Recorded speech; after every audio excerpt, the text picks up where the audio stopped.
Today we'll continue our discussion on duct design, and I hope all of you were present for yesterday's session. And in that particular duct design session, we had a discussion about uh, duct design methods, and we all know that there are three important duct design methods that are commonly used. First is velocity, constant velocity method. Second is equal friction method, and third one is the static regain method. Out of these three, we have or we discuss the constant velocity method in detail. But for your convenience, let me brief you about constant velocity method once again. Uh, as I told you that in constant, as the name suggests, it is a constant velocity method, and in this method, you are going to fix some velocity at uh, each and every main as well as branch ducts, and by keeping the velocity constant, you are going to find out the diameter and pressure loss per unit length in the branches and in the main duct. Okay, and for that you may use formulas, or with the help of friction chart you can find out the pressure loss, and finally from that you can select the fan. Once you obtain the pressure loss per unit length, then you can with the help of that you can find out the fan, or you can select the fan. Okay, so this, and finally the balancing, if needed. Okay, in most of the cases it is needed. We'll see in detail what is that damper balancing afterwards. So this constant velocity method is the simple one, because once you fix the velocity, rest of the things are very easy to calculate. But the disadvantages with this method is that for the selection of the suitable velocity is very important, and for that you require experience in this particular field. And next is the, if you your selection, velocity selection is wrong, then that may leads to a very large duct. Large means the dimensions, and which occupy the more space. Okay, so in some cases you may observe that because of the wrong selection of velocity, the duct is not quite good looking, clear. So that may avoid by choosing optimum velocity for your case, because the larger duct means more material you require. More material means more cost. Okay, so in order to avoid this, the better selection of velocity is important in this method. Now second method is equal friction method. So as the name explain, it is equal friction method. Yeah, so in this method, the friction loss, you are going to keep the friction loss per unit length constant as shown in this formula. That friction loss per unit length at the uh, A, B, C, D, likewise. As the number of ducts are runs are there, you have to keep the pressure loss per unit length constant. Then what is the stepwise procedure to design a duct? So first, select a suitable friction pressure drop per unit length, that is delta PF per unit length, so that combined initial and running cost are minimized. So the first thing that you have to do in equal friction method is to choose a suitable friction pressure drop per unit length. So in the previous case, in constant velocity, you are going to fix the velocity. In this case, you have to fix the pressure drop per unit length. Then equivalent diameter of the main duct, or direct, if it is a circular duct, then the directly will obtain the diameter of the duct from delta PFL value and the airflow rate. As I told you, airflow rate in most of the cases, airflow rate is already known to you.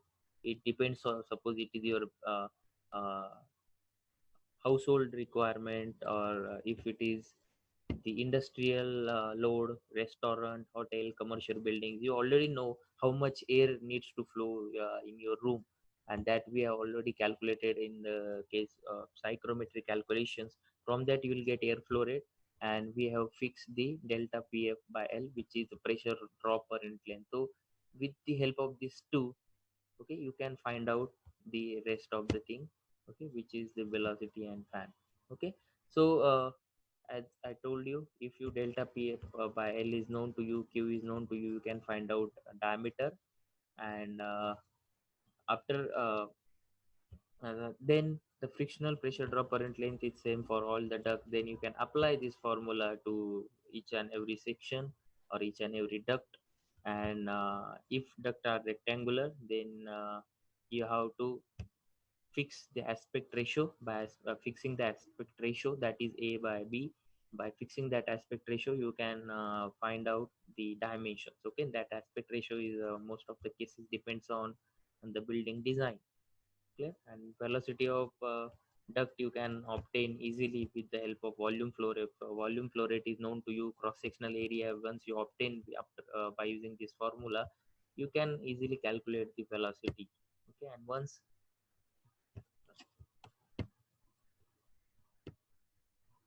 then from the dimensions, sorry, uh, from the dimensions of the duct in each run, the total frictional drop you can then find out. Okay, because length known to you, friction drop per unit length is already you fixed that part. So from that you can calculate the total pressure drop. And next thing you have to do is, if there are some bendings and some sudden enlargement, then so you have to calculate the dynamic pressure losses in each duct run based on the types of fittings and bend that we discussed in the yesterday's lecture, how to calculate the dynamic pressure losses. And now you have to add these uh, friction losses and dynamic losses as shown here. For suppose,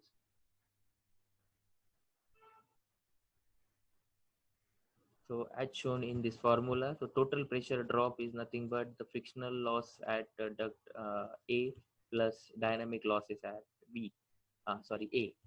For similarly, for total pressure drop at B is nothing but total frictional drop at duct B plus total dynamic loss at B. So likewise, you can uh,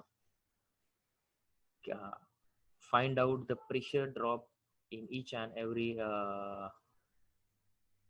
section or each and every duct. Okay, and then last step is the fan selection. The fan is selected to suit the index run. I think if you remember what is mean by the index run. Okay, anybody?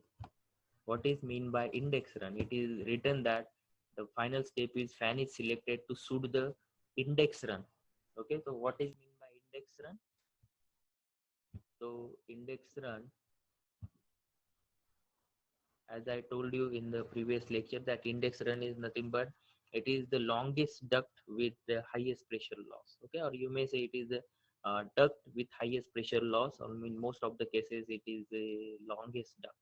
Okay, so that is the index run. And once you design the fan with higher pressure drop, so that the in order to overcome that friction, that fan is sufficient. Okay, and rest the pressure drop with the minimum pressure drop ducts will automatically taken care of. Okay, and with the help of dampers. Okay, because in low pressure drop areas, okay, because you have selected the fan of with highest duct, so what happens to the duct with minimum pressure losses or low pressure losses?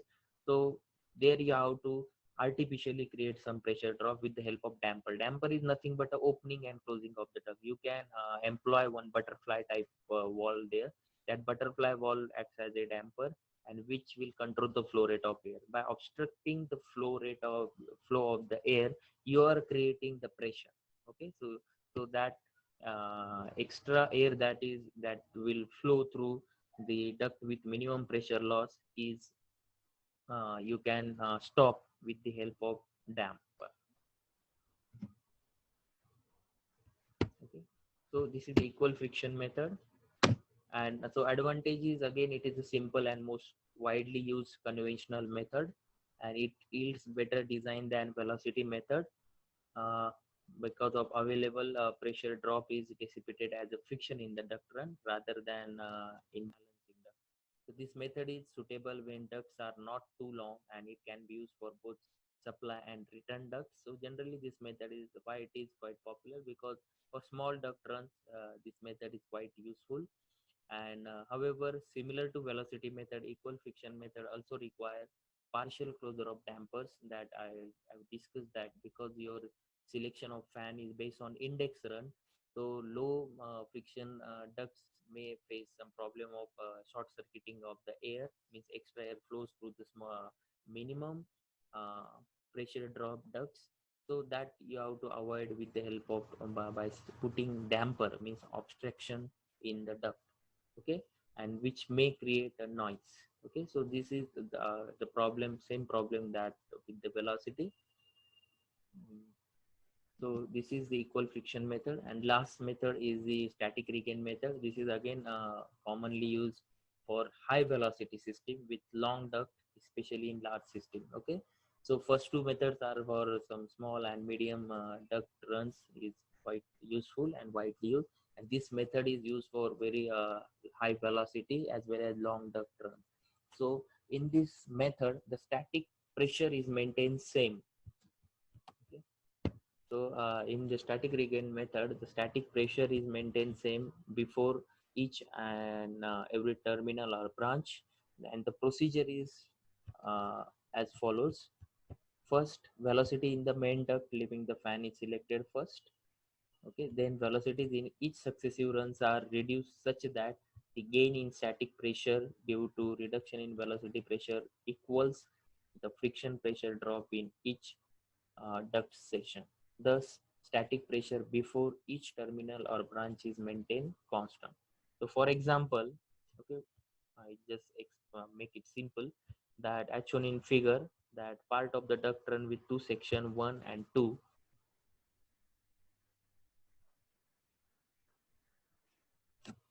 With this two section 1 and 2, the static pressure is same at, if you have to keep, in this method you have to keep the static pressure here and here constant, so ps1 equal to ps2.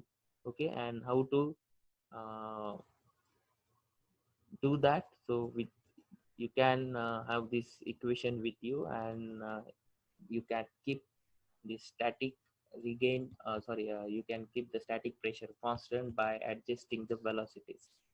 Clear? And in this equation, delta pf2 and delta d are the frictional dynamic losses between 1 and 2, and pv1 and pv2 are the velocity pressure at 1 and 2. So with the help of this equation, you can find, you can select the velocities in order to keep the static pressure constant. If the section 1 is the outlet of the fan, then its dimension are known from the flow rate and velocity. However, since both the dimension and velocity at section 2 are not known, the trial and error. So students, you will find it interesting that we don't know the velocity at 2 in most of the cases before designing. So for that, you have to do the trial and error in this equation and find out the suitable velocity at 2. Then procedure is followed in the direction of airflow, and dimension of downstream ducts are obtained. As before, finally you have to find out the total pressure drop in the longest run, and fan is selected accordingly. Clear? So the advantages of this static regain method are, it yields a more balanced system and does not call for unnecessary damping. However, velocity reduces in the direction of airflow, the duct size may increase in the airflow direction, and as the velocity at the exit of the longer duct runs may become too small for proper air distribution in air conditioning space. All these things, once you solve the numerical, we solve the numerical, then you'll understand the meaning of all these things. But for a moment, let me move forward. Fans, okay, the important part of whatever we are discussing, or whenever we are discussing about duct, finally we come to the conclusion that we need to select the fan based on the pressure drop in the duct.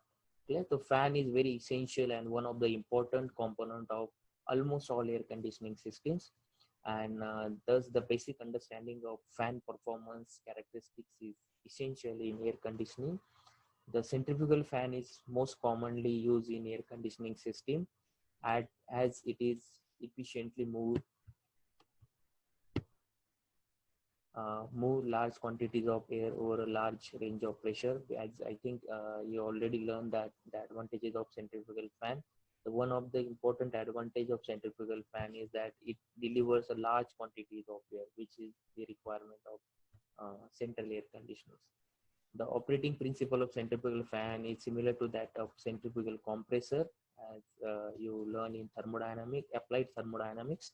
And centrifugal fan with forward curve blades is widely used in low pressure system, and centrifugal for fan with forward curve blades, and the more efficient backward curve and airfoil type fans are used in large capacity high pressure systems. Okay, so centrifugal fans comes in two designs: forward curve and backward curve, and third is the with the airfoil blades. Okay, actually in figure: backward curve fan, radial curve, airfoil blades. Then fan laws are very important. I will just brief you about fan laws. So fan laws are a group of relations that are used to predict the effect of change of operating parameters of the fan on its performance. Fan laws are valid for fans which are geometrically and dynamically similar. Fan laws have a great practical use as it is not economically feasible to test fans of all sizes under all possible conditions. So these fan laws are quite popular and widely used while selecting the fan and designing the duct network with the help of fan. The important operating parameters of fan of fixed diameter are: one, density of air, which depends on its temperature and pressure, because we all know that in air conditioning application, supply air is at low temperature, return air is at some higher temperature. So density of air is varying while in supplying and return duct. Then next is the operating speed of the fan.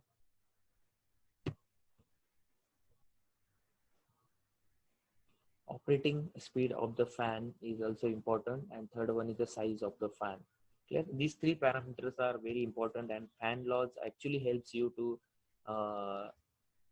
choose the optimum size fan as per your requirement, so that you can save initial cost as well as you can save a running cost. So energy efficiency, whenever it comes to energy efficiency or energy saving of air conditioning system, these fan laws are quite useful. And in the given equation at the bottom of the slide, it gives you the correlation between different parameters, like first air flow rate with respect to fan speed, operating speed, then static pressure rise with the density, and fan power with the flow rate as well as the density. So density of air, if you keep the density of air remains constant, then speed varies directly with the quantity of air, or it is square of, okay, your pressure drop. Okay, if your pressure drop increases, you have to increase the speed by square. Okay, and power increases by q. Okay, this is very interesting fact. That's why I'm telling you, while designing the fan or while selecting the fan, these parameters plays an important role, or while saving the energy, you have to see this relation that work is cube of the speed. Okay, your speed is playing very important. If you increases the speed, your work is increases by cube of the. So if in order to reduce the fan work, you have to reduce the speed. That's why variable speed fans are coming now gaining popularity in the market. You will find the new term, that variable speed fan.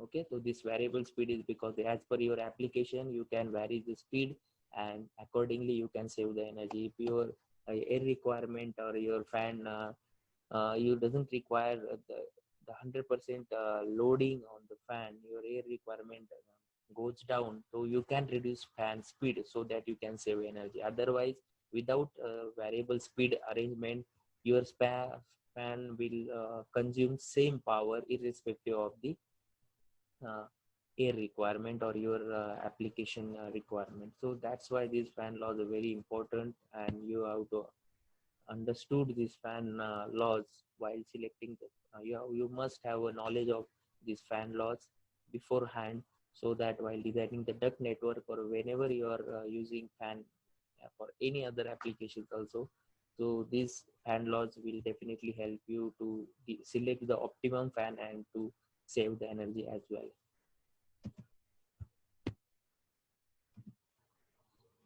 Now I will take one simple numerical in order to understand these various uh, the methods that we have discussed, like constant velocity and equal friction method.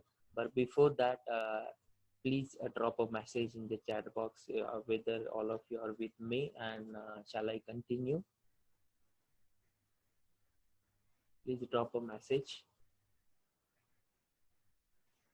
because this numerical will take at least 30 minutes. So I need to again reschedule the lecture. Once this lecture is because this lecture is going to end in 10 minutes. Please drop a message in chat box if everybody is with me and I'm loud and clear. Then we start to solve this numerical.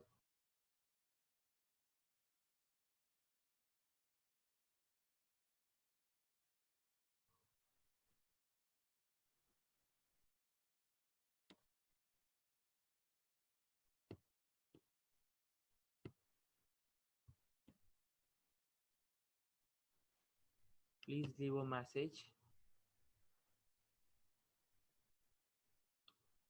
Okay, so I will start the numerical so that you'll get the idea regarding whatever you learn in the previous slide about various duct design methods, that will verify, and that you'll understand it in more detail. So assume a simple duct network. For this, I have taken a very simple duct network with no bending, no curve, and no fittings. A simple duct network as shown in figure. The pressure loss per unit length is given as 1 Pascal per meter. Determine the dimension of the ducts and pressure drop in the duct. Clear? So let me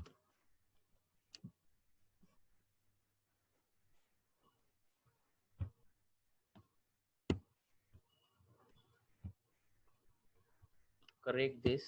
Okay, pressure drop per unit length is, I will not make it generalized. So simple network as shown in figure with a fan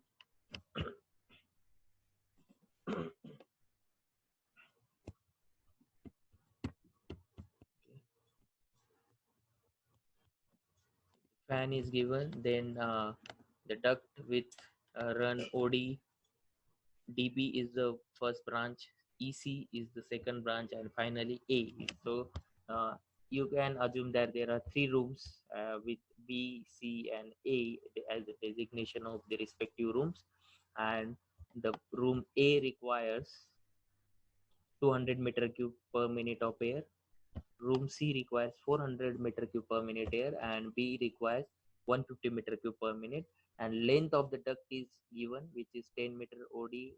For PD, it is 20 meters, C 20 meters, D 50, EA 60. Okay, so likewise, the duct length is given. Okay, and you have to determine the dimensions of the duct and pressure drop in the duct. Okay, and for that, first use the constant velocity method. And for that, you can take any velocity. So it is given that for constant velocity method, take 7 meter per second velocity. And second, with equal friction method, for that, take a pressure drop per unit length as 1 Pascal per meter. Okay, and neglect dynamic losses. This is important, that you are not supposed to take any dynamic losses like bending loss, sudden enlargement, or sudden contraction. Everything is neglected. So in order to make the numerical simple, the first step in the direction of the duct network, I have just neglected the dynamic losses. And so you have to solve this numerical. So first, constant velocity method. So for constant velocity method, the velocity that you have to assume is 7 meter per second. Okay, so 7 meter per second velocity is chosen. And so you can solve this numerical with the two ways. Okay, first is by analytical method, means with the help of formula, like in first cross sectional area. Okay, so cross sectional area is for that you can have qa upon va. Suppose at a, cross sectional area is given as qa upon, means discharge divided by velocity. And I think discharge is given 200 meter cube per minute, and velocity we have fixed velocity at 7 meter per second. So from that you will get the cross sectional area at a, and it is a circular duct, then it is pi by 4 d square. So pi by 4 d square is nothing but aa. So from that you can find out the diameter of the duct. Okay, and second is the pressure drop. For pressure drop we are having this equation with us. So pressure, for that you require q, l and d, and I think q is given. Okay, l length. Okay, in this case there is a, okay, length is not given, so you may take 20 meter length of this. Clear? And a is the, sorry, and d is the diameter of the duct, and this diameter of the duct is known to you.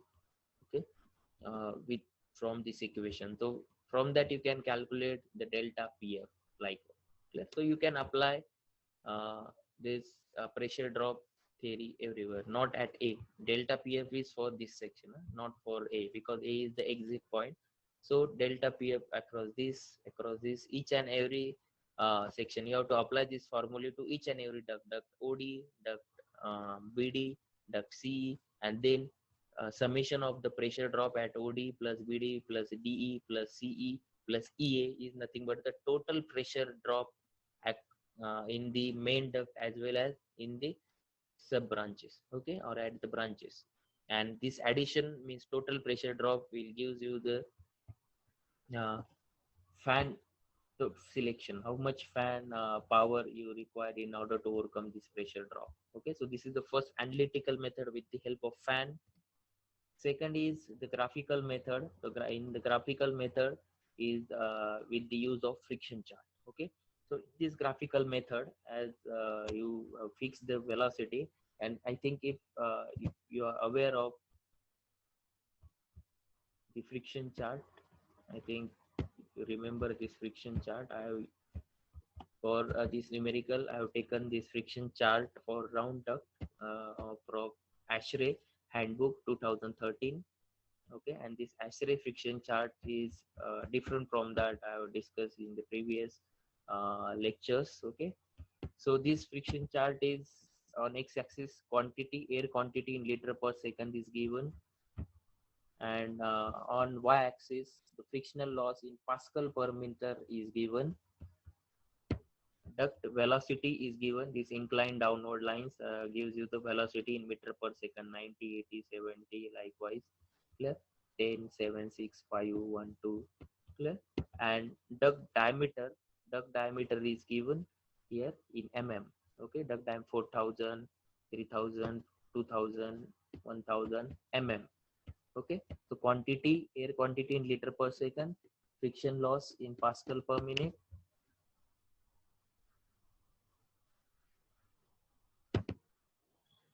and velocity in meter per second. Yeah, so this is the friction chart. So in the given numerical,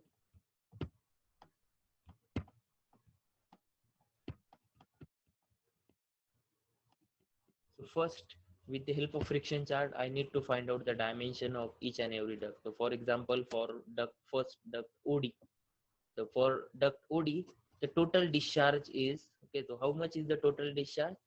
So this 150 plus 400 plus 200. Okay, so 600 plus 150 is the 750. So 750 meter cube per minute. So this duct has to handle OD duct.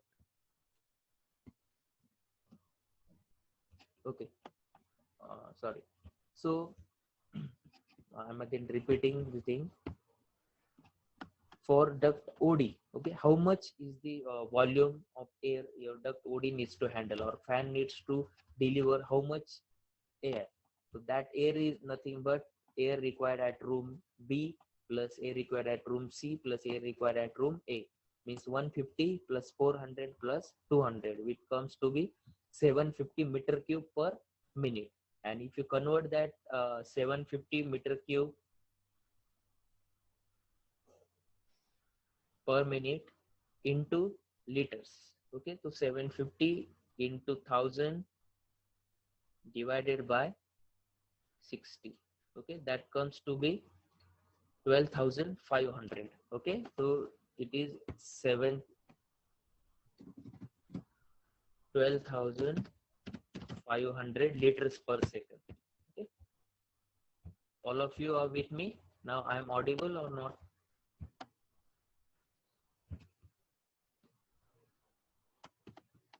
Okay. So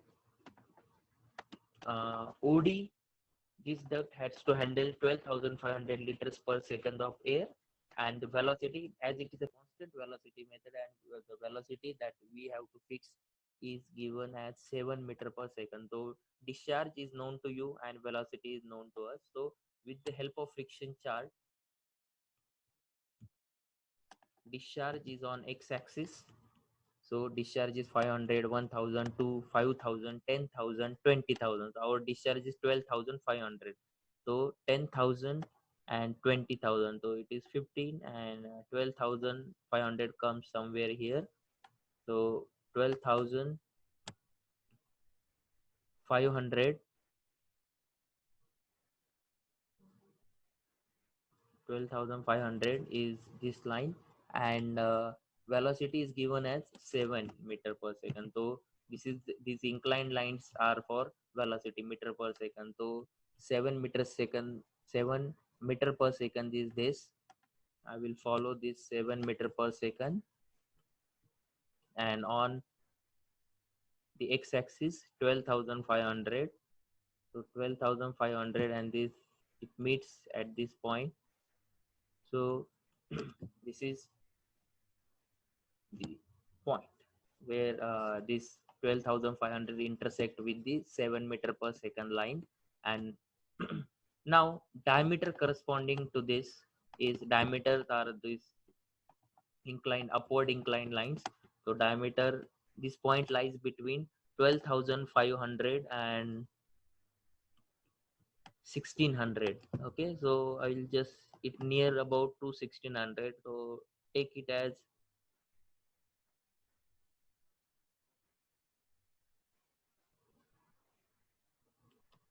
15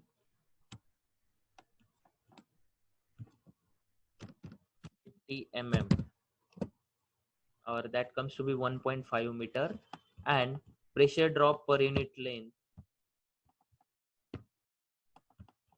okay, and pressure drop per unit length is on x-axis, which is uh, comes to be point, which is below the 0.3 Pascal per meter line. So that I will take it as 0.28. Okay, so for that